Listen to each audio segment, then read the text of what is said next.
Agenda check.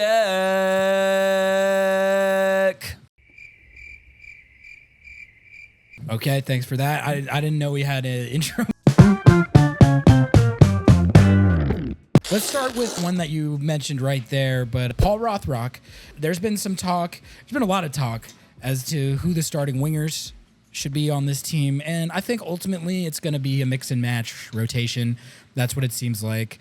But Paul Rothrock started the PSG game, and then he once again started this game. Correct. And that to me is an indication that Brian Schmetzer might be coming to a similar conclusion that we both are. He listens to the podcast. Listens to the pod, but which is that I don't know what to make of this information, and you can all do with this information what you will. To me, it seems pretty obvious at this point that this team is at its most dangerous offensively when Paul Rothrock is on the field. Correct. His skill set does indeed lend itself to a super sub role, like maybe more so than others. But at this point, when he's the one out there in these games, taking on defenders, beating his defenders, sending in dangerous and accurate service, getting the assist on that. Absolutely on that Pereira doing goal. techers around defenders. Doing techers around defenders, getting on the stat sheet. I've always loved his work rate and what he offers this team as a two-way player. I love watching him press. Oh. Just the way he just is dogging I wish I had the team. lungs that he does, dude. Yeah. He I think you could just he's like one of those wind-up boxes, but it never ends. Like, he just keeps going. He and Christian both, and I remember hearing him say, Paul Rothrock, that is, in an interview at some point this season, like, he was basically like, when it comes to just like running at people and work rate and stuff like that, like I will bet on myself like all day, as he and should. As he should. That's not arrogance. That's confidence. That is, you earn like that confidence by the way you play and what you put on tape. And that's what he's done this year. And this, like, I think what you said was correct. Like, this was he was a monster in this game. Like, it was a great Rothrock game, great for all of our Rothrock related agendas. And I'm not saying that it's like he has to be written in pen as the first choice starter every single game, but like, there's like 9,000 wingers on this team, It's like, I get it. Yeah, and like, you did have Ryan Kent sub on, and I think look better than he has in a while. He had one really great moment in particular where Pereira honestly really could have and should have had another goal. Yeah, correct. And what was great about that was just seeing Ryan Kent, like, I love that run where he just kind of sees the space and is able to like put himself into an area where he can set Pereira up for that type of dangerous opportunity. So at least you're still seeing that from him. But in terms of like consistent danger on like play in, play out basis and work rate and everything he brings to the table, I think this agenda is strengthened. It has to be. I don't dish these takes lightly, Ari. I don't. I truly believe that he is a starter on this team. He is the archetype of what this style of football plays to. And it's not to say that other players can't, have a different way of playing, but it's the same thing, like the high press, following every ball, tracking back, closing down every run, like getting back, getting forward, sprinting your ass off, like not being able to breathe by the time you sub off. Like it's who he is. It's in his DNA. Brian even said this last year. He was like, it's the same thing with like Obed too, right? And why Obed has been so successful is like they all like to do the dirty work. They love to do the dirty work. It's a part of the game to them. It's something you can't turn off in your brain. And that's a type of player. There's a type of player like that, to where like you see a ball going backward and you're like, I need to get. It may not be in my position, but I need to get there so I can help my team. And these are the players that, especially in MLS, like MLS is just, it's a dog league. It's a dog league. Like you are fighting and running and the work rate is crazy. He's so good at it. And there's other leagues like that. Like I alluded to this earlier in the press box. I brought up this idea. I was like, I can't wait for Paul Rothrock to get signed by a championship team. And like I said it a little facetiously, like, but then the more that like we all were talking about it, we're like, wait, but that could actually be like a good fit. Like the work rate, just the big builtness, like playing you hard-nosed soccer. Yeah. I could see it, man. And for a kid who basically got cut to make his way back to the Sounders, say, I will do whatever I have to do to be able to make it on this team. I'll play whatever position you want me to play. I will stay on the second team for as long as you want me to do it, but I am going to play professional soccer. How can you not love him, man? Yeah. How can you not love him? We'll see. I think there's some good competition now because I did think Ryan Kent looked a little resurgent, at least in a couple instances last night. He and De La Vega weren't on the field for the all Ryan that long. Kent Rothrock duo is pretty nice. I gotta say, you did cook on that. Like when they're playing together, it's kind of nice. It's kind of nice. It's kind of nice. And I was also, I mean, it's a separate topic, but I was pleased. I was pleased to see Ryan Kent have those moments because let's do a Ryan Kent update agenda check here. Okay, it was not in the outline, but we can. I thought it was better. The play I'm talking about in particular, where he sets up Pereira, that's the Ryan Kent that we saw, and like I do think like for as much as the stock might have like decreased a little bit, like relative to what it was at the start, he really should have at least 2, maybe 3 or 4 more assists this year, based on like the quality of chances that he's generated. That I think he's gotten a little unlucky that didn't get finished. The Pereira one last night was a perfect example. He cannot do anything more to lay the ball on the platter for his forward. So I was just pleased to see that his spatial awareness is so good. Like that's all that is, to be able to kind of glide himself like away from the defense, like realize that he's got the guy right on him and he's got this space where if he just kind of glides off the shoulder, he's going to have room to send in the service. So I was just happy that he did that. And I will say, if he keeps doing that, he is going to start racking assists. Like what I love about him is that when he's generating chances, they're not just like half chances. Mm-hmm. They're high, real high quality. Yeah. So I have full confidence that if he keeps playing like that and having plays like that, we're going to see this guy's assist numbers push double digits like by the end of this year. Yeah, I think also you can tell that when he was in his quote unquote spell of not as great form, a lot of it had to do with just misanticipating his teammates. Like he's still feeling it out, man. Like getting minutes in practice versus getting minutes on the field is so different. And like, I think that his soccer IQ is incredibly high. And I think that like sometimes you're playing with guys who maybe just aren't there yet in terms of their soccer IQ, whether that's a good thing or a bad thing. And so they're not anticipating that you're going to be able to make those plays, and you're making those plays anticipating that they're going to be in that space. And so, I think that Pereira almost chance was a good example of him finding finding his player and feeling that chemistry a little bit more. So like that's good sign. It's a good sign.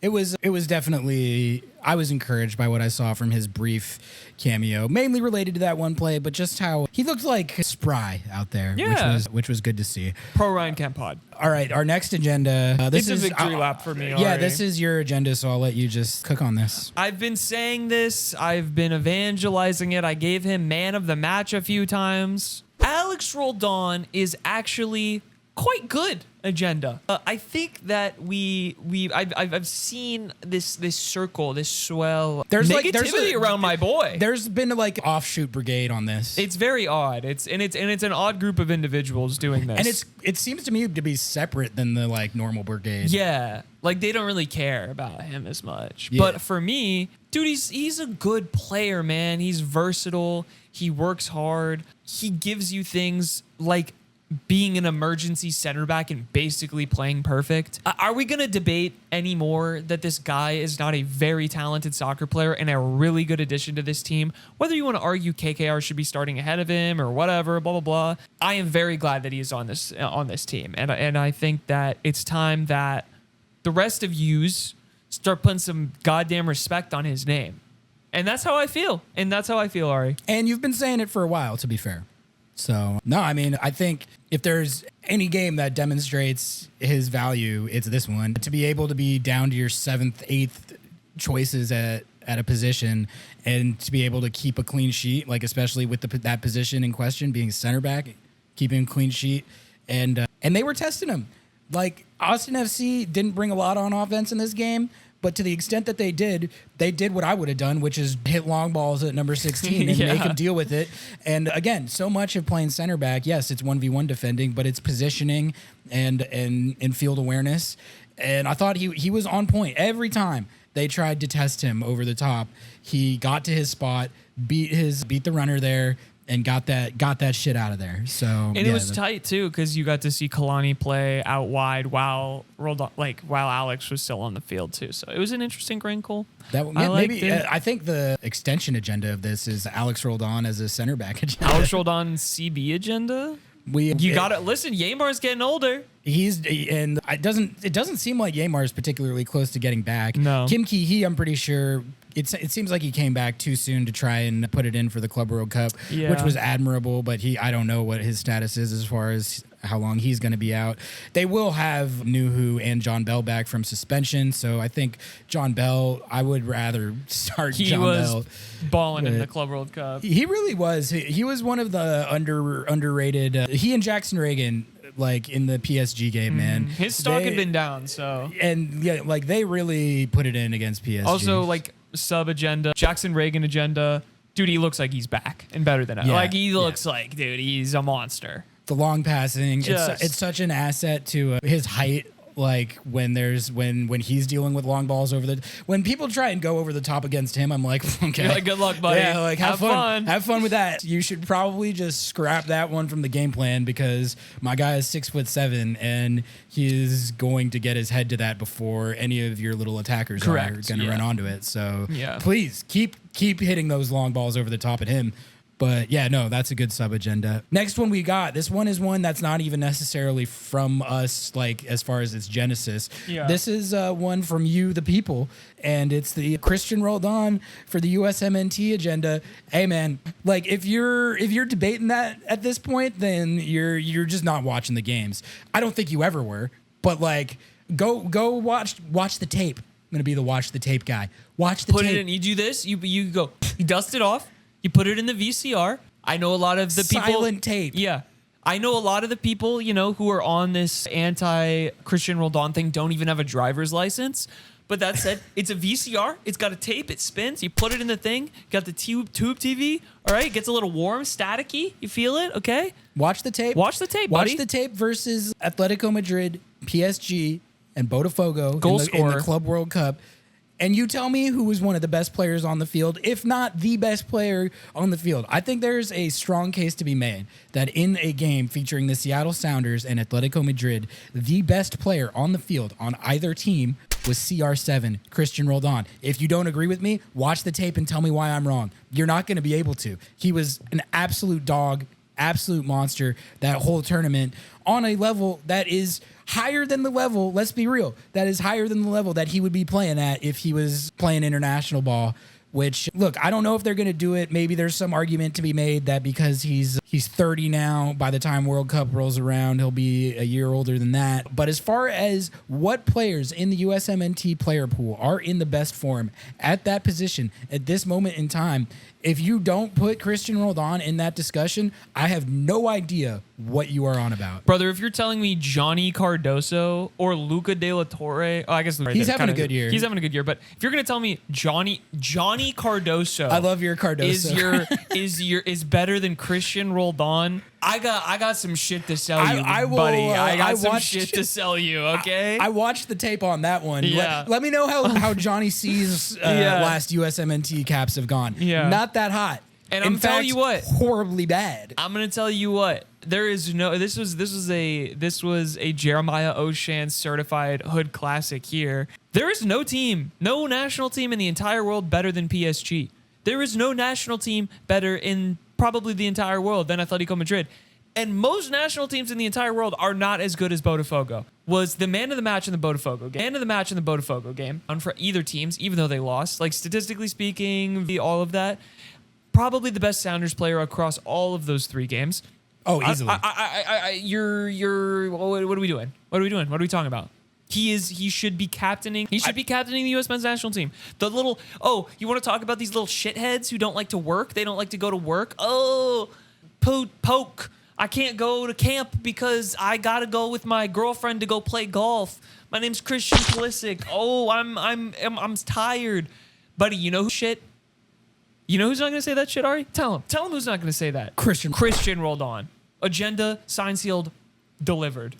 Size that up right there. These last two we talked about already, but them we'll hit on them just to check in on their official status. Yeah. The first one being the Jesus Pereira is going to come good agenda, which is one I think that you and I have both been. Brother, he's gonna come real good. We have both been a proponent of that. He still has got to prove it down the stretch. I said I wasn't victory lapping after he hit the game winner against San Diego. I'm still not going to be totally victory lapping against Austin FC. I know that if he doesn't score a goal in the next game, people are going to be trashing on him again, and they're going to say that the goal and the assist that he had in this game didn't count because it came against Austin FC. But there is absolutely no conclusion to come to on this one right now, aside from that this agenda is strengthened. And I feel good about that. Not much more to say. I mean, he had a good game, and we'll see what happens. I think that it's a longer play than just is he going to be the best player on the field in the first season that he's here. So, but you know, God forbid we have some longer term sight on that. God forbid.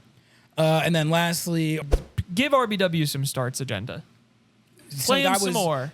And that was the one that was percolating after the Atletico Madrid game because he started, because Nouhou got benched. And a lot of people, I thought, pretty strangely crashed out about how he played in that game. Yeah, but I think the argument would be like he does offer a lot in attack that Nouhou simply does not.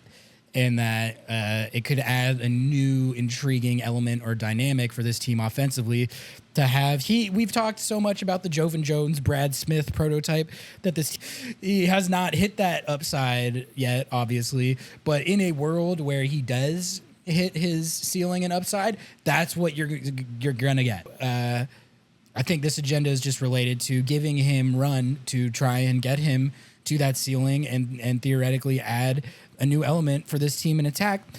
I think this stock has suffered, but because of the red card. Yeah. Not really because of anything else he did in the game last night.